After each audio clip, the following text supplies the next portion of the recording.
You are a hole in the universe. That is what they call you. Not to your face, of course. They are far too polite for that. They are the lumen, a concord of 1,000 star systems, a coalition built on shared feeling, on empathy, an emotion you do not possess. You are their greatest puzzle, their deepest fear.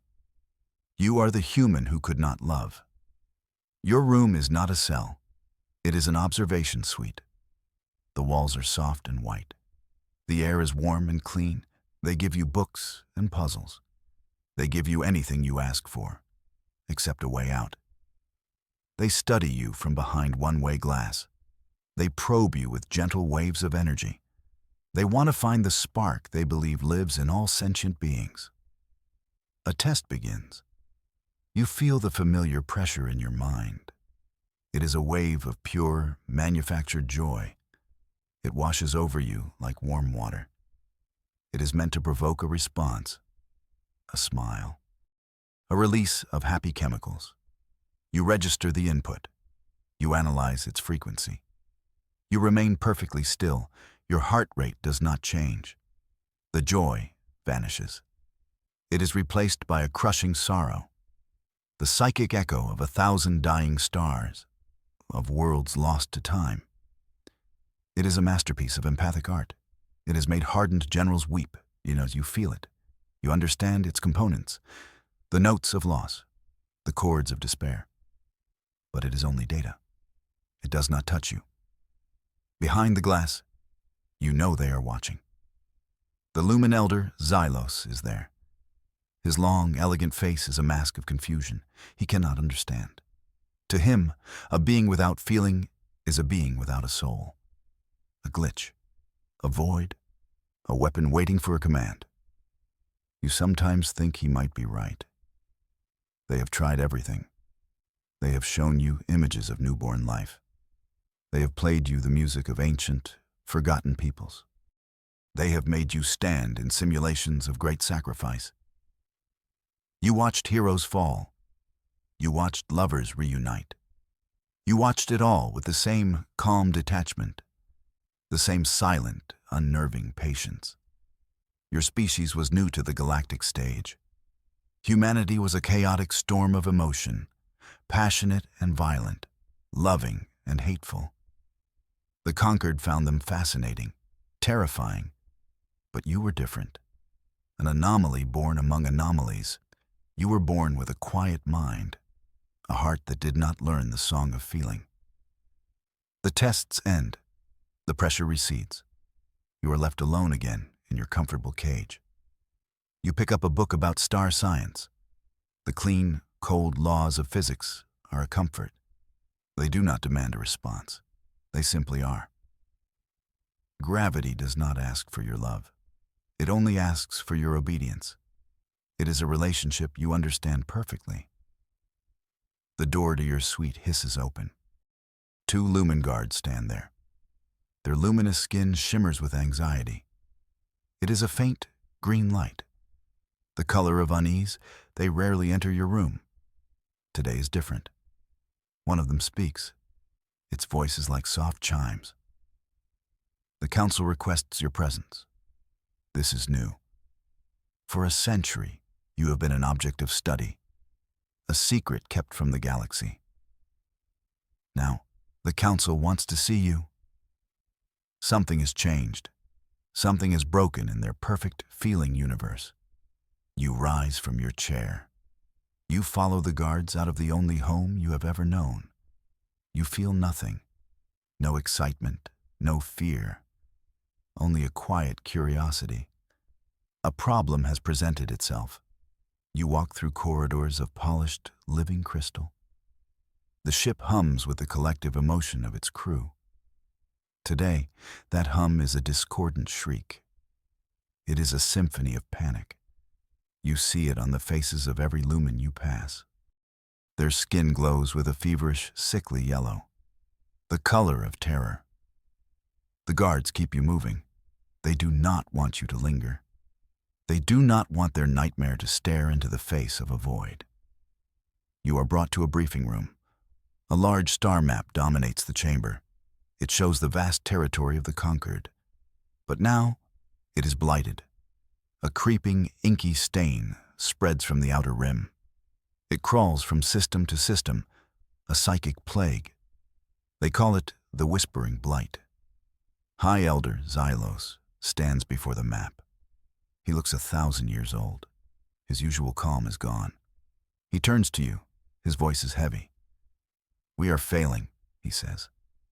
The words hang in the air, an admission of weakness, an idea alien to the powerful conquered. "The Blight is not a conventional enemy," he continues. "It does not have ships. It does not have soldiers. It is a mimetic contagion, a wave of psychic despair that feeds on empathy." He points a long, slender finger at the spreading stain. "It turns our greatest strength into a fatal vulnerability." You look at the map. You see the pattern. The blight spreads fastest through the most populated systems, the ones with the strongest empathic signatures. It uses their own network of shared feeling as a highway. It is efficient. It is logical. In a dark way, it is beautiful. You almost say this out loud. You stop yourself just in time. Social protocols are illogical but necessary. They show you recordings, a prosperous world, a hub of art and culture. Then the blight arrives. It starts as a whisper in the collective consciousness, a seed of doubt, a hint of sorrow. It grows, it amplifies. It turns joy to mania, sadness to suicidal despair, love to possessive, violent madness. The world did not fall to bombs. It devoured itself. The Concord's champions are their sentinels, powerful empaths who can project feelings of calm and hope. They are psychic lighthouses in the storm. The blight consumed them first. It used their own power against them. It turned their hope into a beacon for more despair. The sentinels went mad, or they simply dissolved, their minds scattered like dust in the solar wind. One of the council members, a being of pure energy, shimmers with rage. "We have thrown everything at it, fleets, armies, but you cannot shoot a feeling. You cannot bomb an idea." Xylos looks at you again. His gaze is intense, searching. The blight targets empaths. The stronger the feeling, the faster it spreads. Our best and brightest are falling. We are out of options. He takes a slow breath. But you feel nothing. You are a psychic vacuum, a null space. The room is silent. The other council members stare at you, not as a curiosity anymore, but as a tool, a weapon, the one thing in the galaxy that might be immune to the blight, the one thing they cannot understand, the thing they have kept locked away for your entire life. Their fear of you is a palpable force in the room, but their fear of the blight is now greater. "We want to send you to the front line," Xylos says, "to the Icarus system. It went silent 72 hours ago. We sent a sentinel. We lost contact with her." He pauses. "We want to see what the blight does when it touches a mind with nothing inside." You consider his words. A problem, a variable, an experiment. This is a language you understand. For the first time, your quiet life has a purpose, a clear objective. It is almost refreshing. "I will require full access to all tactical data," you say. Your voice is flat, even. It cuts through the emotional turmoil in the room like a scalpel. "I will also need command of the vessel." The energy being pulses with indignation. "Command? You are a specimen, a tool. You will be an observer, nothing more." You turn your gaze to the being. You do not issue a threat. You do not raise your voice. You simply state a fact. Your empathic crews are a liability. Their fear is a signal. Their panic is a weakness. My logic is your only shield. Without my command, your crew will die. I will not be a passenger on a sinking ship. A heavy silence fills the room. The logic is cold. It is brutal. It is also undeniable. Xylos looks at his counsel. He sees their fear, their desperation. They have no other choice. They are fighting a fire, and you are the only water they have, even if they think you are poison. Very well, Xylos says, his voice strained. You will be given provisional command of the scout ship Void Breaker. A small crew of specialists will assist you. He leans closer. But be warned, human. We will be watching. One misstep, one sign that you are as monstrous as we fear, and we will end this experiment. Permanently. You give a slight nod. A simple acknowledgement of terms. You do not care about their threats. You do not care about their fear. You have a problem to solve, a pattern to analyze. The whispering blight is waiting, and you are ready to listen to its silence. The Void Breaker is a blade in the dark, a ship designed for stealth and observation. Its crew is a skeleton force of 5. All of them are lumen. All of them watch you with a mixture of awe and terror. They have been briefed. They know what you are, or rather, what you are not. They avoid your gaze. They communicate in clipped, professional tones.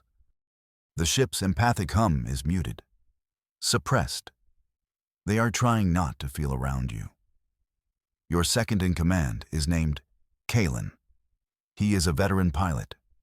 His skin flickers with a disciplined, pale blue light. The color of duty. He hands you a data slate. We are approaching the Icarus system, Commander. He uses your new title.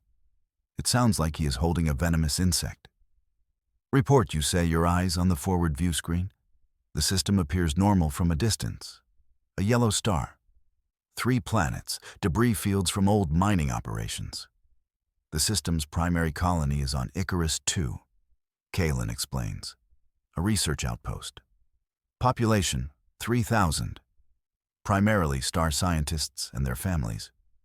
They were studying a strange energy anomaly in a nearby nebula. He hesitates. We lost contact 3 days ago.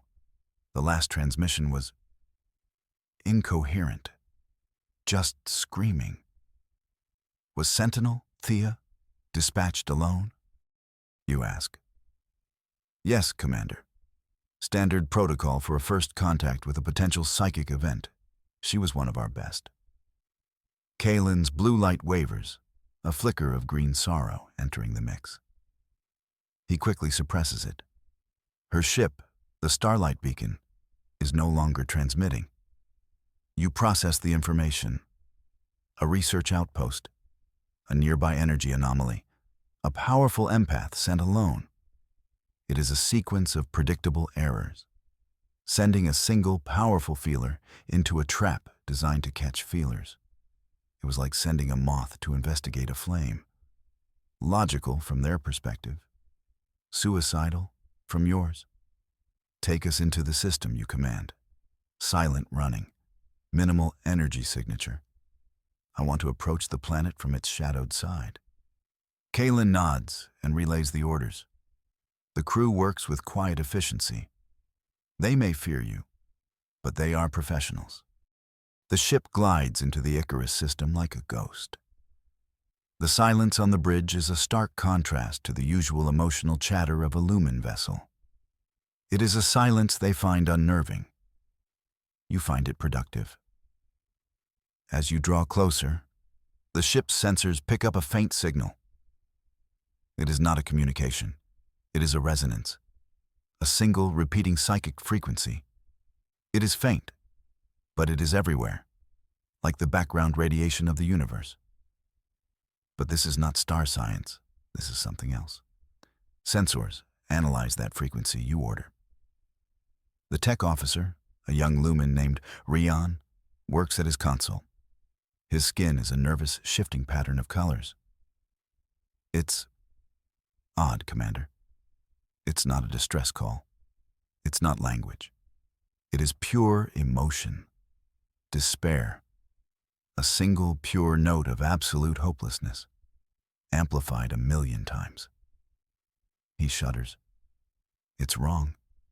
It feels hungry. You see the effect on the crew. Even with their suppressed emotions, the Blight's whisper is finding the cracks. Kalen's hands are tight on his console. Ryan is sweating, his light flickering erratically. They are feeling the edge of the storm. You feel nothing. It is just a wave, a frequency, a piece of data. Is it affecting the ship's systems? You ask. Negative, Commander, Kalen says, his voice tight. But it's affecting us. It's hard to think. It's like listening to a planet cry. This is the vulnerability Xylos spoke of. Their empathy is a doorway, a way in for the Blight. But your mind has no doors. It is a sealed room. Filter it out, you say. Treat it as background noise. Focus on your tasks. Rian looks at you, his eyes wide. Filter it out? Commander, it's the sound of 3,000 souls dying. Yes, you reply, your tone unchanging. And their dying is a data point. It may tell us how to prevent the next 3,000 from joining them. Now filter it out. The crew stares at you. The horror on their faces is plain. To them, you have just dismissed a planetary tragedy as an inconvenience. You have taken their soul storm and called it static. In that moment, you are more alien to them than the Blight itself. Kalen turns back to his console, his movements stiff. The others follow his lead. They obey. But their fear of you has just crystallized into something harder, something colder. You reach the orbit of Icarus II. The planet is dark. No city lights, no orbital traffic. Scans show the Starlight beacon, the Sentinel ship, in a decaying orbit. It is powerless. Adrift. There are no life signs aboard. The outpost? You ask. No power signatures, Commander, Ryan reports. No communications. Life signs are confusing. The bioscanners are getting chaotic readings, as if life is there but not in a form it recognizes. Prepare a shuttle. Rian, you are with me, you say. Kalen stands up. Commander, that is unwise. We do not know what is down there. That is the purpose of the mission, you state simply. To find out. You have the con, Kalen. Maintain orbit. If we are not back in 3 hours, or if you lose contact, you will depart the system and report my findings to the Council. And leave you here? He asks, incredulous. My survival is a secondary objective, you say. The data is the primary objective. Do you understand? Kalen's blue light darkens. He understands the cold logic. He does not have to like it. Understood, Commander. The shuttle ride down is silent. Ryan is trying to meditate, to shield his mind. You are reviewing sensor logs, the energy anomaly the researchers were studying. It was a pocket of unusual negative energy, a region where the normal laws of star science seemed to bend. The Blight did not appear randomly. It was drawn here, a predator finding a new hunting ground. You land the shuttle in the main square of the research outpost. The architecture is elegant, sweeping towers and open plazas, typical of Lumen design. But it is all dead. A fine gray dust coats everything. There are no bodies, no signs of struggle, just an eerie, profound emptiness. The air is still and cold. Rian steps out of the shuttle behind you. He immediately stumbles, one hand going to his head. It's so loud, he whispers, his voice trembling. The silence. It's screaming. You look at him. His skin is a chaotic mess of colors. The ambient psychic despair is overwhelming him. He is a liability. Stay with the shuttle, you order. Keep the engines warm. Report any changes in the ambient field. He nods, looking grateful. He scrambles back inside the shuttle, sealing the door behind him. He is a soldier. But he is a soldier, made of glass, standing in a hurricane. You are made of stone. You turn and walk into the silent city alone. The dust is the first clue. You run a quick analysis with your suit's scanner. It is biological, organic matter, reduced to its most basic components. The people were not taken. They were unmade, dissolved by the psychic frequency, turned into a fine gray powder that now covers their homes. It is a weapon of terrifying efficiency. You walk towards the main research lab. The door is open, hanging crookedly on its hinges. Inside, data slates are scattered across the floor. Screens are frozen, displaying graphs of the energy anomaly. You see the pattern immediately. The researchers detected the blight's frequency emerging from the anomaly weeks ago. They thought it was a natural phenomenon, a new form of star-born radiation. They studied it. They recorded it. They even broadcast it to a sister colony, sharing their amazing discovery.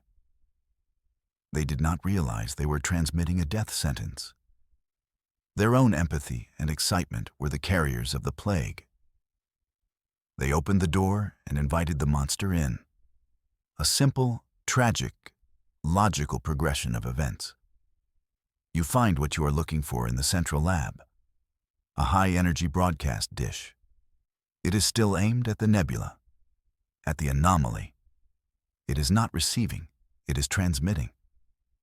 The outpost's power core is drained, but some residual energy is being channeled into this one device.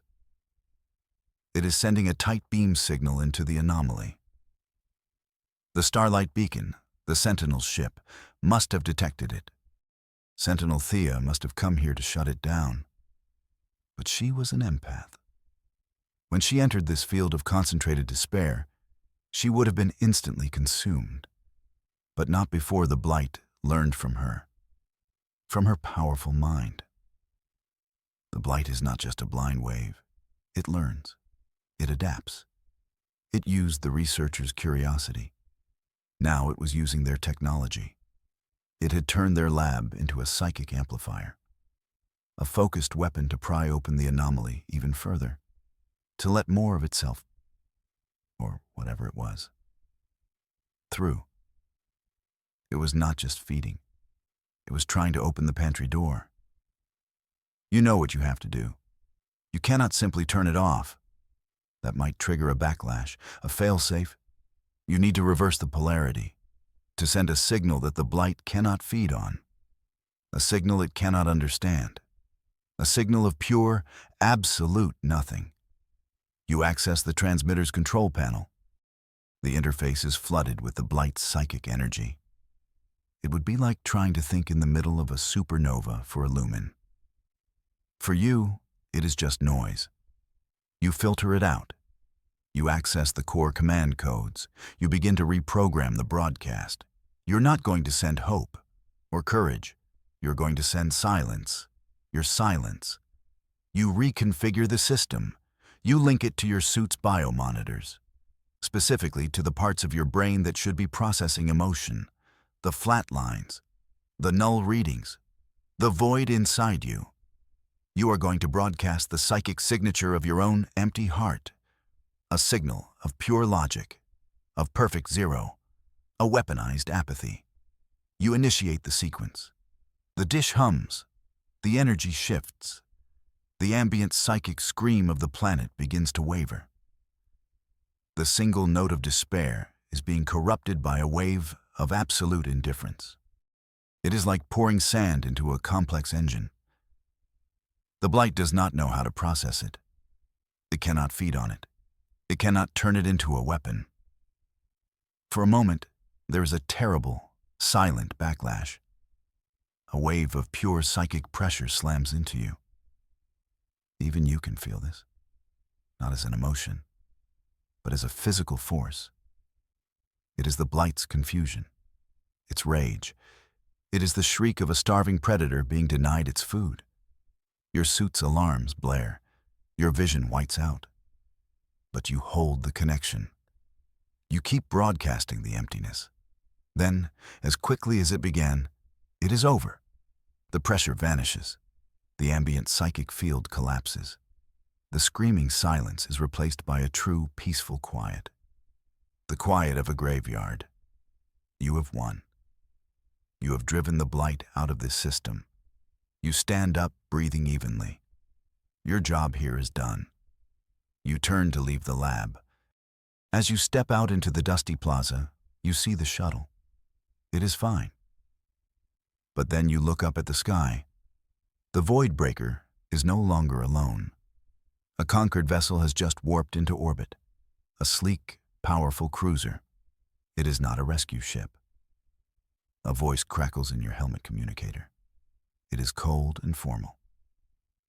This is Shaper, Lyra, of the Concordance Restoration Fleet. By order of the High Council, your command is terminated, Anomaly. You are to be taken into protective custody. Do not resist. Your first contact was a success. Your methods were horrifying. And your reward is a new guardian, a powerful empath sent to be your leash. You can already feel her presence from orbit. A bright, burning star of emotion. A feeling of dread, of duty, and of immense, terrified curiosity. She is coming for you. The Shaper. And she is more afraid of your silence than of any scream the blight could ever muster. The trip back to the Concordance fleet is tense. You are confined to a small room on the cruiser. It is a proper brig this time. Hard light walls and a single, sterile bench. Shaper, Lyra, did not speak to you directly. She had her guards escort you. They were a special unit. Empathic dampeners built into their armor. They looked at you like you were a walking black hole. They were not wrong. Lyra finally comes to see you. The brig door slides open. She stands there, framed by the light of the corridor. She is Lumen, but her features are sharper, more defined than others you have seen. Her skin has a constant, gentle silver glow, a sign of immense psychic power held in careful check. She is the opposite of you in every conceivable way. The Council has reviewed your report, she says. Her voice is like music, but with an edge of steel. Your methods on Icarus II were effective.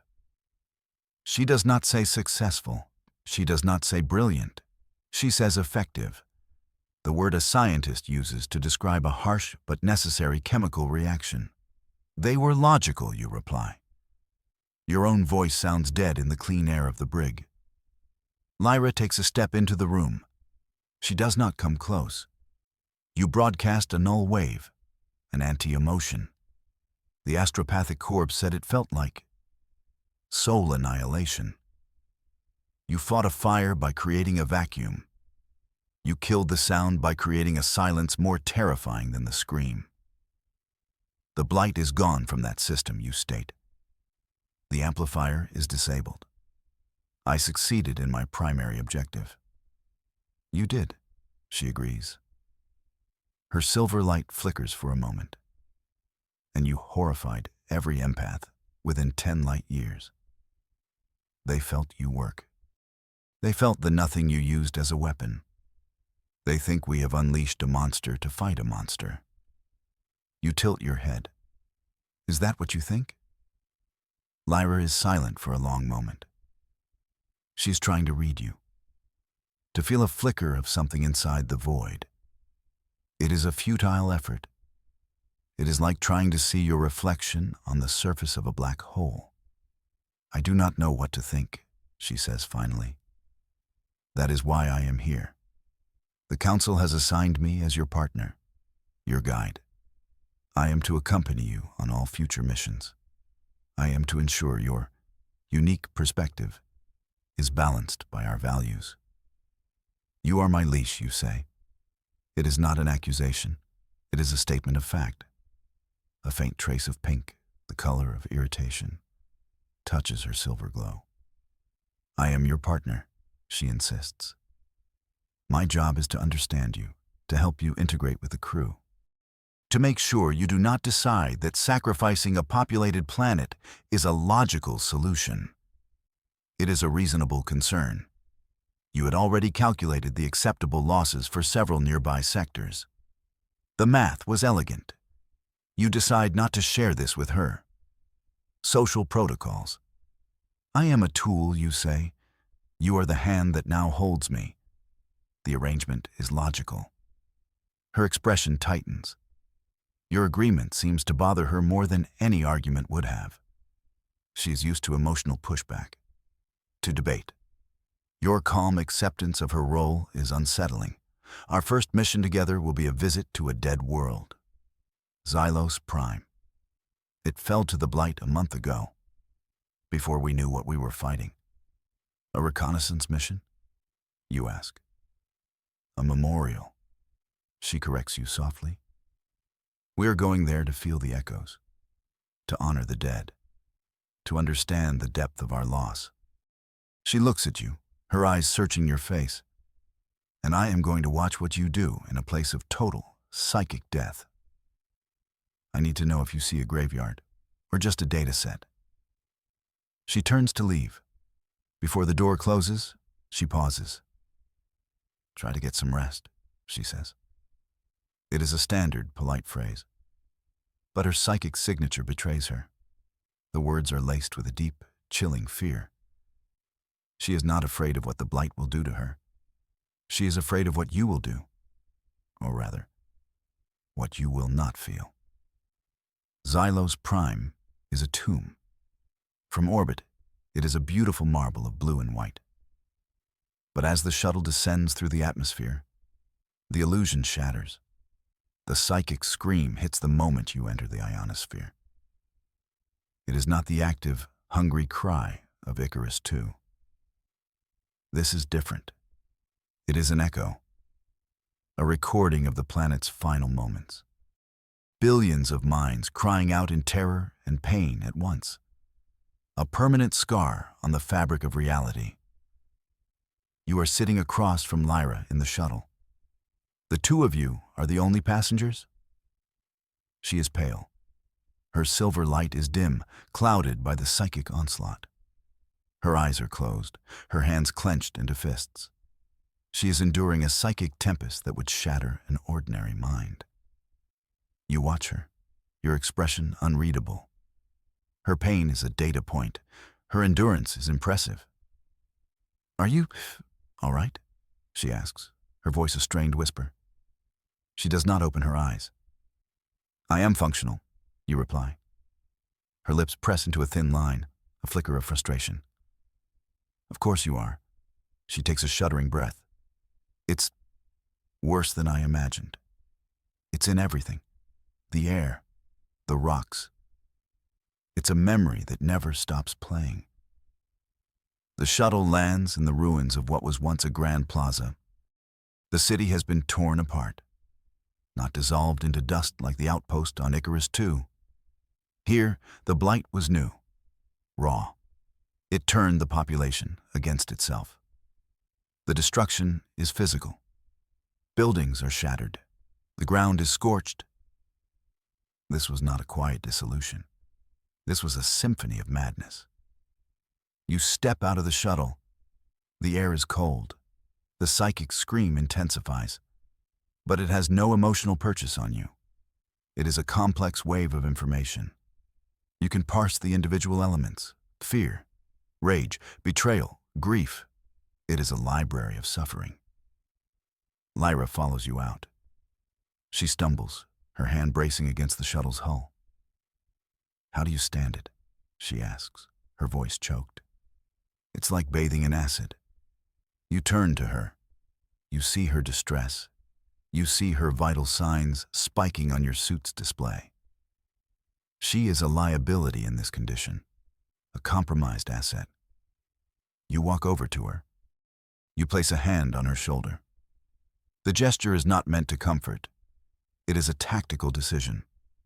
Focus on my psychic signature, you say.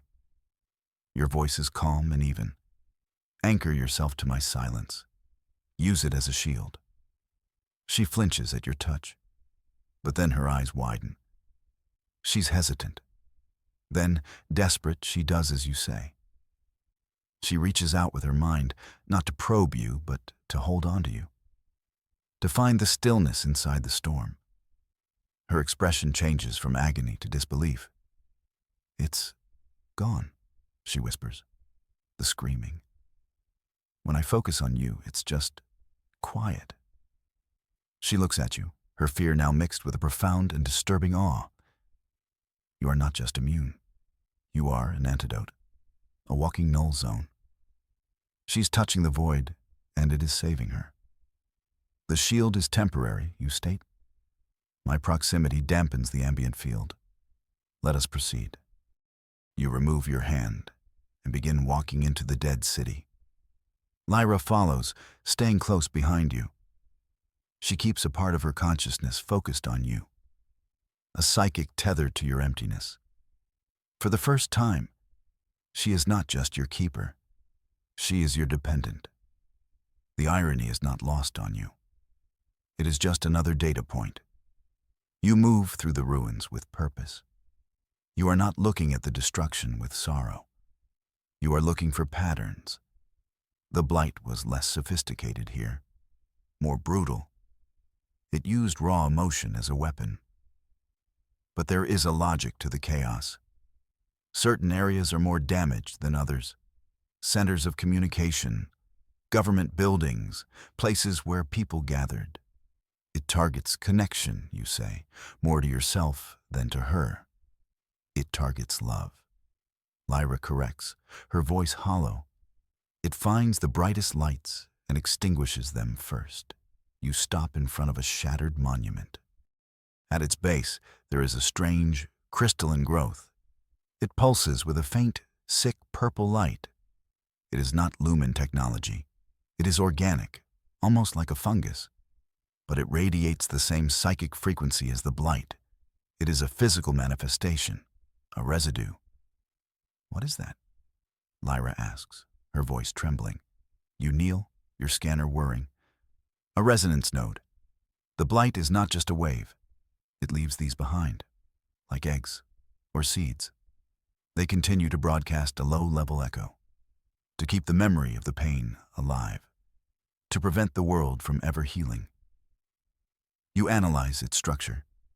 It is complex, crystalline, yet it repairs itself. It is feeding on the background radiation of the planet. It is designed to last for millennia, a perpetual monument to despair.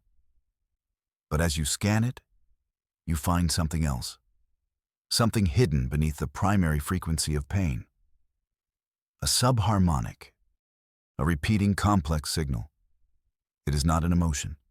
It is mathematical, a prime number sequence. It is structured. It is deliberate. "What is it?" Lyra asks, sensing your focus. "The scream is a distraction," you say, standing up. "It is a shield, to keep empaths away, to keep them from hearing what is underneath." You adjust your suit's communicator. You isolate the subharmonic. You amplify it. You play it out loud. It is not a sound. It is a series of clicks and pulses, a language of pure mathematics. Lyra's eyes widen. That's not a scream. That's a signal. It's information. "Correct," you say. The blight is not just a mindless plague. It is not just a hungry predator. You turn to look at her, the dead city stretching out behind you. It is intelligent. It is communicating. And we have just found its Rosetta Stone. The dead world has given you a clue, a hidden pattern in the pain. Your cold logic has seen past the emotional storm. It has found the cold calculation hiding within.